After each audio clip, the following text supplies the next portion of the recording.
Hello, my name is Valur Grettisson, the editorial at Reykjavík Grapevine. This is Fastplaning, welcome. Long time no seen, but we're changing the rules a little bit. We did this within 1 minute, but we're going to change that now. We're going to talk about how Iceland is handling the coronavirus. Are you ready, Art? Yes. Okay. Iceland is no different from other countries when it comes to the coronavirus, or COVID-19. The first case was discovered in Iceland in the end of February, and a week later we have 37 confirmed cases. This perhaps sounds high, but we believe that the Icelandic authorities are using a few but very effective and unique methods that will ensure that this terrible outbreak will not be as severe as it appears to be in some other countries. First, here are the basic facts. All of the confirmed cases are Icelanders that traveled to Italy and Austria for a ski trip. That means that technically the virus is not yet spreading between citizens in Iceland. This is good news. All of these people are quarantined and none of them are severely affected. Authorities say that it's only a matter of time though before we get to the point that people will spread the virus in the country.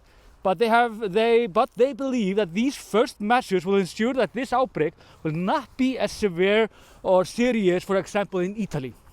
Here are the things that us at the Reykjavík Grapevine believe that the government is doing right.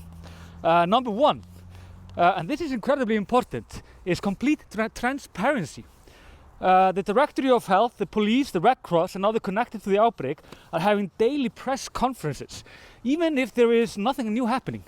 This is important for a few reasons. It combats false information circling around the internet, ensures that correct information about sanitation and the correct reaction is delivered to people. These conferences are live on the biggest news sites in Iceland, in radio and TV, so you can't really miss it.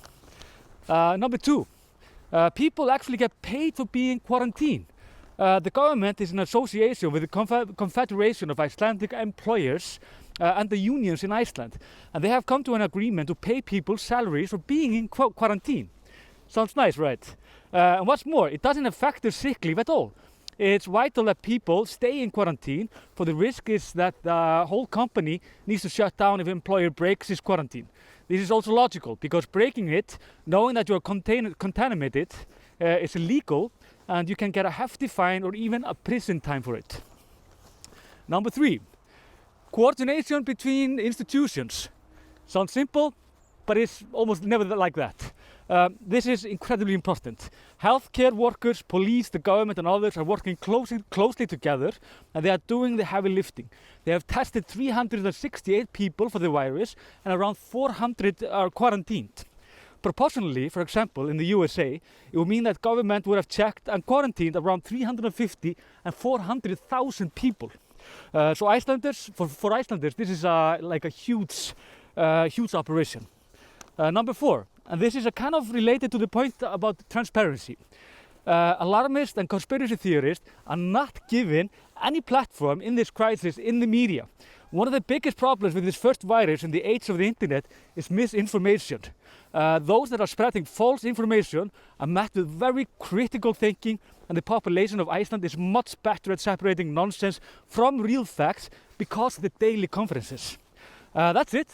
This is how we do it in Iceland. We think this is working, and this will get us through this huge and very terrifying contamination virus. If you want to read this, if you want to see more, if you want to know more about the situation in Iceland, just go to grapevine.is. And yeah, thanks for watching.